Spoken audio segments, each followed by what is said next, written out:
Cheers and welcome to Irondale Brewing. Today we're talking Kentucky Common, which is another in my inadvertent series of historical beers along with my pre-Prohibition lager. This is style 27A in the BJCP style guideline.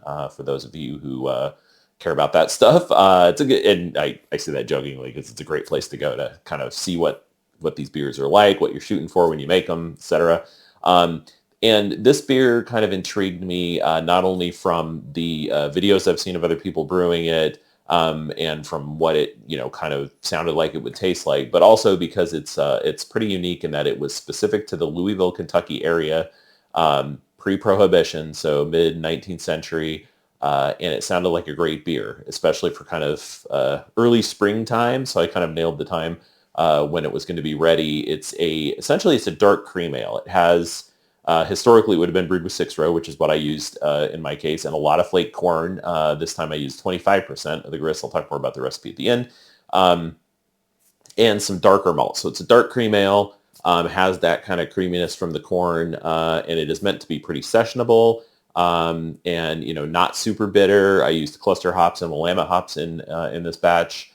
So it's just meant to be a nice kind of dark cream ale, easy drinking, and I just think it's cool that it was such a hyper-local beer pre-Prohibition. I think that's all I'll do for an intro. We'll get right into the brew day footage. I'll talk a little bit about my Brewzilla profiles. That was I think the first batch that I used a profile on, which is basically a way to automate the kind of the brewing steps. And since I was going to do protein rest, which, again, probably not necessary, but I found with the pre-Prohibition lager that helped loosen things up, just kind of let it hang out at around 120. I think I did 122 for a little while before you start mashing. And then I also did a mash out. And so it was I thought it'd be a good experiment with the profiles to see, hey, kind of program the thing to automatically change power levels and temperatures and all that, so you aren't futzing around with the buttons while you're brewing. So I think I'll stop there. We'll jump into some brew day footage, and then we'll see how the beer came out at the end.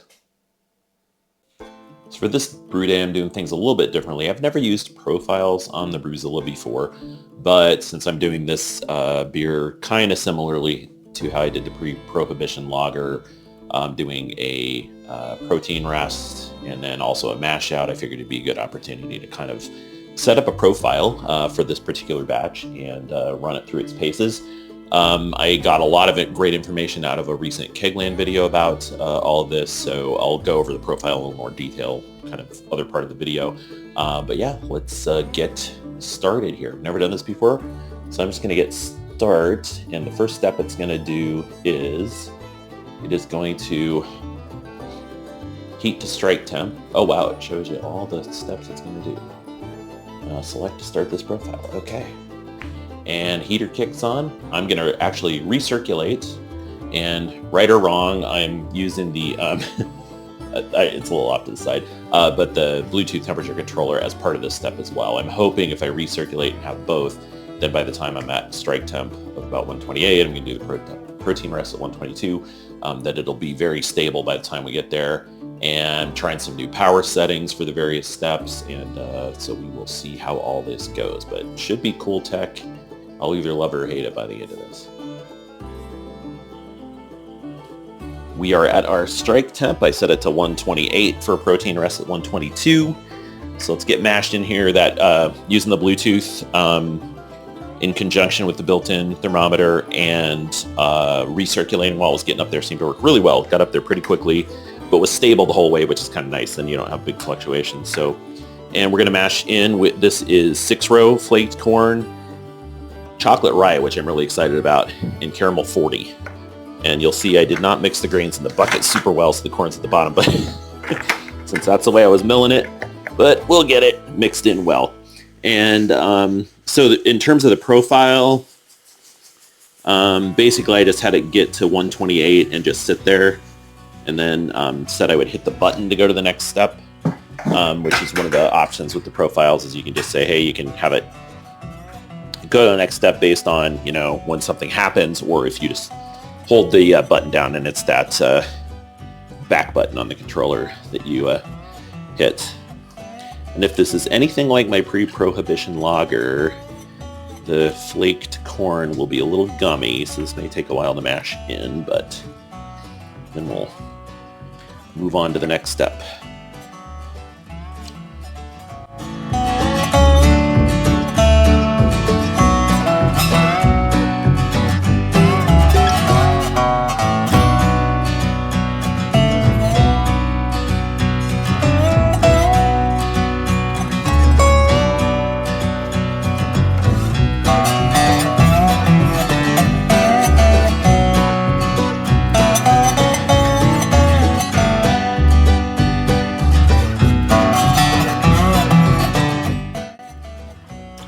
And I did taste some of the raw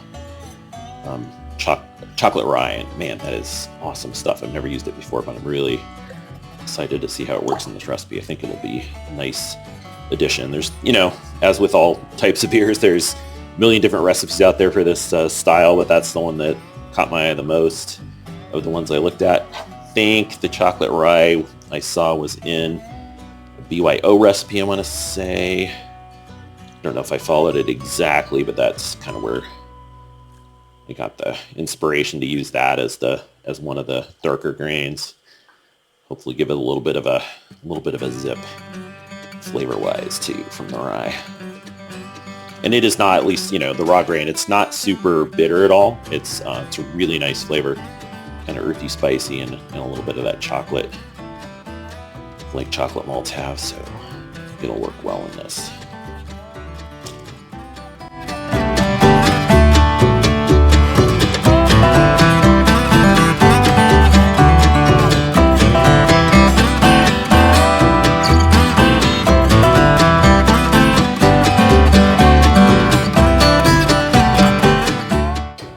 Hopefully you can see how fabulous this is looking. This cleared up a lot quicker than that pre-prohibition lager. I keep using that comparison because it was the other batch I did with a ton of flaked corn, which made a couple of cream ales in the past, but smaller batches and different equipment, so it's looking different. But yeah, this is, of course, now I'm mixing it up to make it look more like chocolate milk, but it's coming along nicely, and the color before I started stirring it is just fantastic. It comes out that color.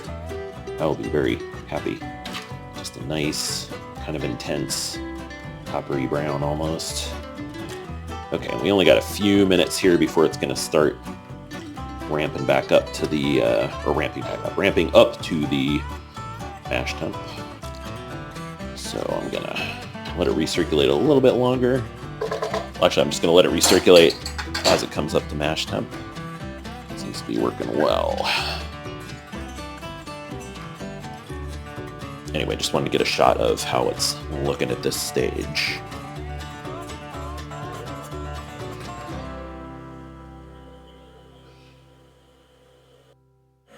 Okay, in about 8 seconds, it should switch or go to the next step, which is going up to the mash temp of 152. So we can see what it does here, and that should, yep, heater kicked on. I think, yeah, for the steps where it's going between temperatures, I am doing 60% power. So you can see it switched to 60% power. It's got the new target temp, and it's heating up to get there. This is pretty slick. I kind of like this. It's a lot less messing with things. You just plan a little bit ahead of time, and it kind of does the steps for you. Very cool. Jeez, for kind of geeking out on the technology today, but it hit once it hit mash temp of 152. It kicked off the timer on the mash. You can see it overshot slightly, but again, with the heating element dialed down to 30%, it was at 60 to get from the protein rest temperature to the mash temp. That took a little while. Next time around, if it's that's kind of a 40 degree difference, I'd probably do 30 degree difference. I'd probably do 100% on the power, but again, you might overshoot that way. So, just a time thing. But you can see it's a little bit high on the built-in, which gives you the mash temp, but it'll settle out, especially since I got the power dialed down to 30%. I'll probably stir here a little bit to maybe even it out a little bit, but so far so good with the profiles. We are at mash out, and I just thought I'd take a quick shot of the clarity here. Hopefully you can see it. Sometimes the camera focuses on the arm more than the wort, but that is cleared up a ton. None of that milky look going on, and the color is fantastic. It's a nice medium brown, nice and rich looking. Anyway, I'm just always amazed at how much it clarifies over the course of the mash, especially when you get that much, again, 25% flake corn. It was very milky and cloudy to begin with, and it'll get that way again. I'm just going to give it a nice stir before we got about 9 minutes left in the 10-minute mash out. Just hit mash out 10. So I'll just give it a quick stir while I got the lid off anyway, and get the recirculation going again. It's looking great. There's some kind of twig-looking stuff in this in these grains I got. I assume that's okay. Who knows? It's all good. It'll get boiled.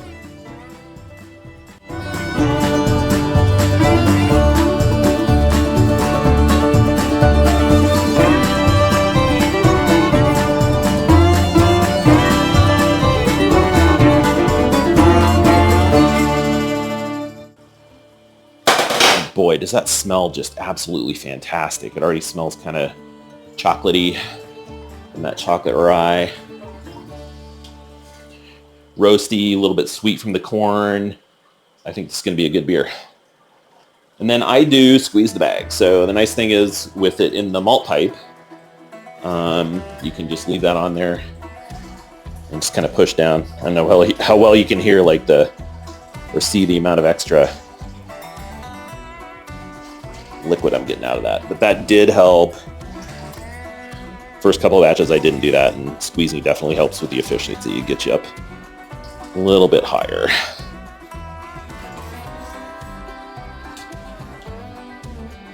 All right, we hit our boil pretty quickly. I did pause the profile. I went a little bit overboard in the profile and had a boil step. I don't know that you need a boil step because it's just going to sit there and boil. But it is in a nice rolling boil. We're going in with an ounce of cluster hops. I think technically I was going to use... Oh wow, this doesn't tear open on its own. I'll do that in a second. But technically I was going to use 0.9 ounces according to Brewfather, but you know, that's kind of silly because all the IBUs are estimated anyway. It seems silly to weigh out 0.9 ounces. All right, I had to cut that open. Yeah, cluster hops, love them. I hadn't used them, I think, before the pre-prohibition lager, but we're using them again, 2 batches in a row.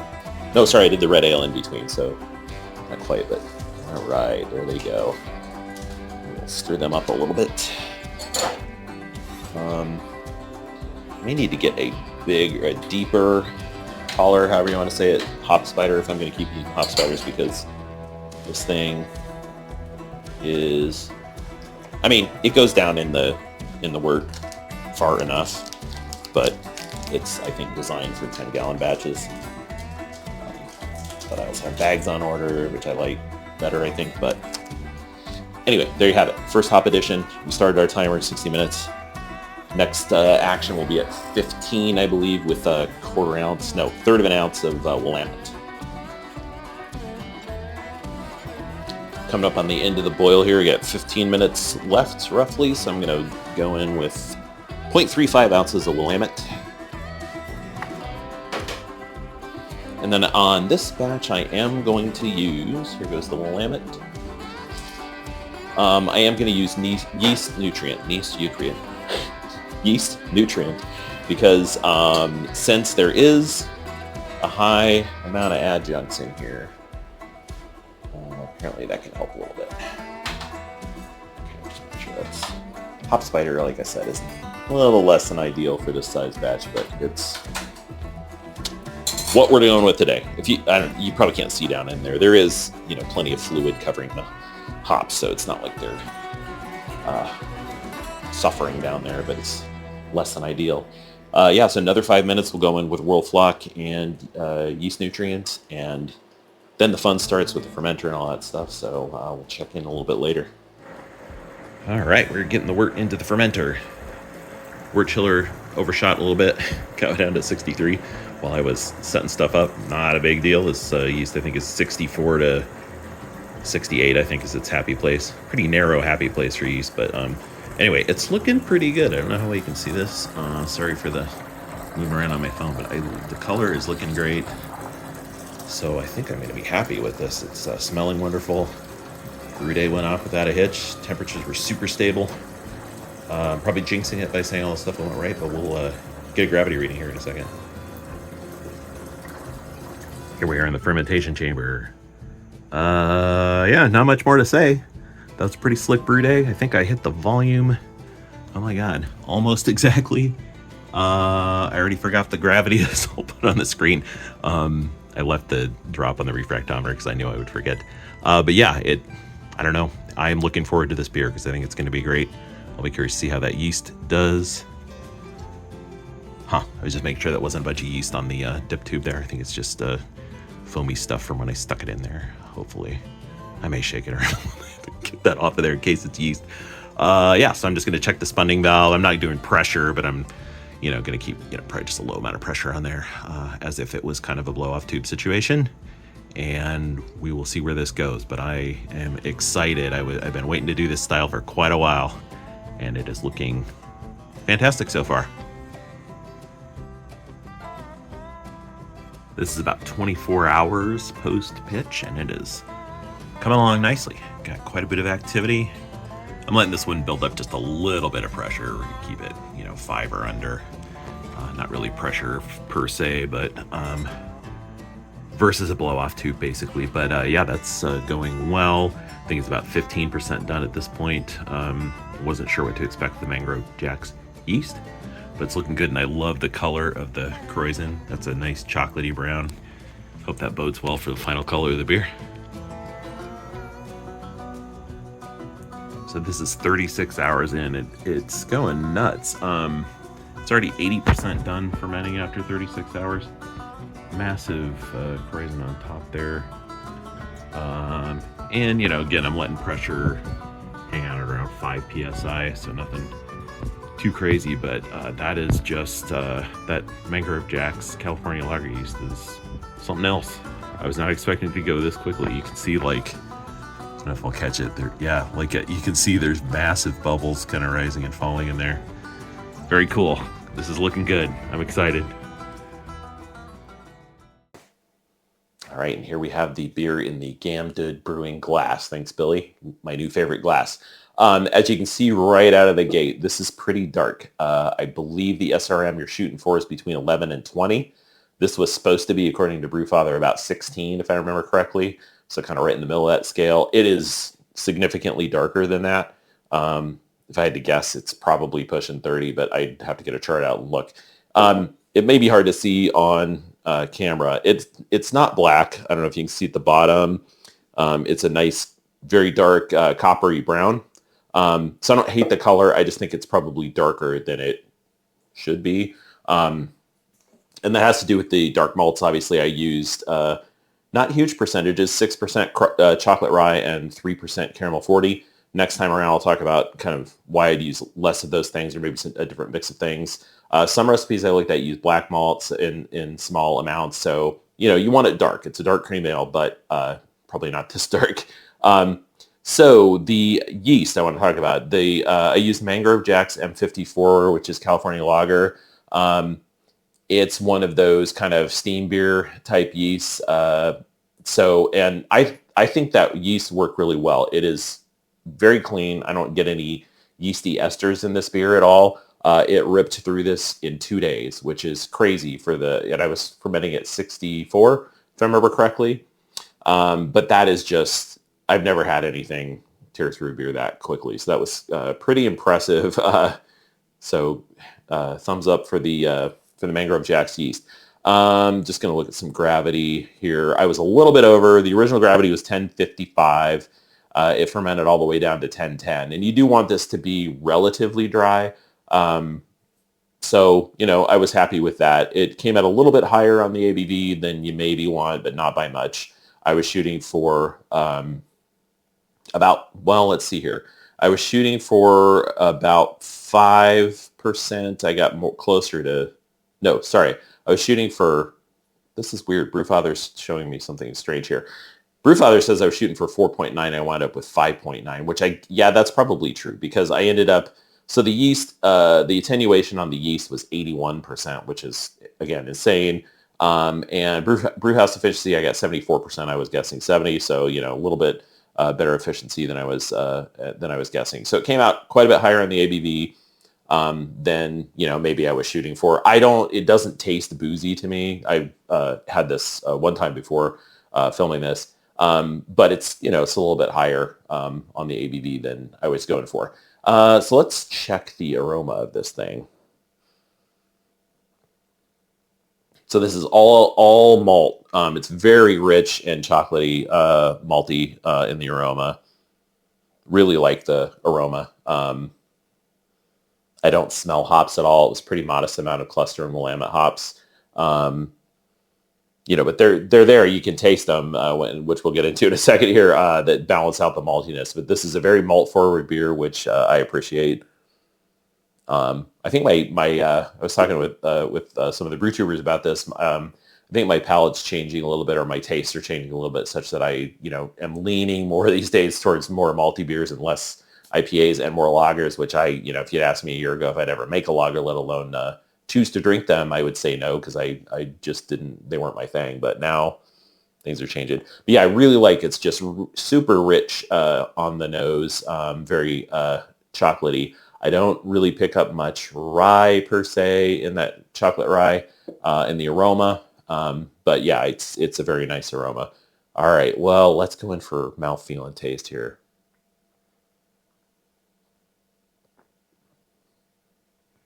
Okay, so the mouthfeel on this is super creamy, which again is what you want. It may even be a little bit too creamy because I think the guidelines say it should be kind of a little bit lighter in body than maybe this one came out to be, and that could just be it's a bigger beer than I was shooting for, just because higher efficiency and the yeast went a little bit it over attenuated versus what I was going for. But yeah, let's see here. Let's see if I can find that. Sorry, I should have had this stuff all pulled up on my phone. I can't find it, but anyway, I'll put up kind of style guideline link so you can check that out. I don't hate the texture, but it is maybe just a little bit heavier than I would want. This beer, the way it came out, is not super sessionable. It's not super heavy either, but in my head, was going for something just a little bit crisper, light, a little bit lighter in the body. This one came out pretty. It's almost chocolate milky, which I don't hate. It's just, again, I don't know that that's what I was originally going for. And as far as the flavor goes, the major flavor component is that chocolate rye, which is crazy given that it was only 6%. I don't really get that caramel sweetness and caramel 40. You get into like kind of, dark fruit stuff. I don't get any of that. This is all chocolate and a little bit of spiciness from the rye component at the end, which again, I don't mind it. It's not really what I was going for. This almost reminds me a little bit of like a more winter British brown ale, if that makes sense. It has that kind of overall impact on me versus what I was looking for, which is probably, I like the zip of the rye and the finish. I wish the chocolate was lighter. So I think what I'm learning here is that chocolate rye, probably what I'll do if/when, I think I'll brew this again because this, I do like this. Sorry, I should have started with, I think this is a very drinkable beer. The flavor is great. I don't think there's any flaws in it per se. But it is not what in my head I was shooting for. But and that's part of brewing. That's part of the fun of brewing. If I just wanted to, have a beer, I'd go buy beer, which I also do. But it's fun to, just kind of instantly think about what you would do differently. So what I would do differently next time is everything needs to be, the beer needs to be lighter. So if I was to use that same yeast again, I would lighten up the grain bill so it doesn't go, up into the pushing 6% alcohol. And I think I would probably not use the chocolate rye again or use less of it. And I would probably lean towards not using chocolate rye again because I think the issue is when it's chocolate rye, you can't adjust the levers of the chocolate versus the rye. So what I would like personally out of this is less chocolate, more rye. And so just less of the chocolate rye I don't think would get me there, because it would just be less of that kind of, chocolatey flavor. But that chocolate rye, at least how it came out in this particular batch, is really, really heavy on the chocolate, and the rye just comes through in the finish. And I would like a little bit more balance there, I think. The hops worked well. I think the cluster and Willamette, like I said, not a lot of hop character on the aroma, but they balance this out, because this could have turned into, if the hops, weren't doing their job, this could have turned into a little bit of a, a little overly sweet, which it is not. And it finishes pretty dry. Like I said, it got down to 10-10. So it finishes nice and dry, which is good, because, makes you want to have another sip here. So overall, I like this beer. I'm glad I made it. I kind of immediately would change some things. Color I wish was lighter. Overall, I wish it was just kind of dialed back about 20%. ABV, color, the intensity of the malt flavor, kind of all of it, that would make it a little bit more sessionable and fit the style a little bit better. But it's a good beer, and that Mangrove Jack's yeast is impressive, but you got to be aware if it's going to behave that way. I don't think that's probably typical, and you got to be aware if it's going to behave that way, and you got to adjust accordingly. But I think I'll probably just stop there, because that is, it was a fun beer to make. The 6-row and cream and corn, flake corn mix, I'm really enjoying that. And I think it'll work well in this beer, particularly if the chocolate was dialed down. So I think I'll probably take another run at this, maybe even for fall, because I would like to get this recipe dialed in, because it seems like, again, this is enjoyable beer, and it seems like if I can get it dialed in better, it will be super great for kind of those, when it's starting to get a little bit colder, or like right now, we had fake spring for a couple days, and now it's down in the low 50s again, and it hits really well when you're in those kind of transition seasons when it's still pretty chilly, but you're looking for something that isn't like full-on winter beer. So yeah, +1 for +1 thumbs up for the Kentucky Common. I will be making it again with those adjustments, and I think I'll just leave it there for right now. Hope you enjoyed the video. Next one I have coming out will be probably on the West Coast Pills, which I will have a lot to talk about, because that one is kind of a wide open style. There's no particular guidelines. So we'll talk about recipe, hop stuff. I think I did profiles even to a higher degree on the Brewzilla, so there'll be a lot to talk about with that one. Going to dry hop with the hop bong for the first time, so that'll be a fun one. So be on the lookout for that one. And in the meantime, thanks for watching, and cheers.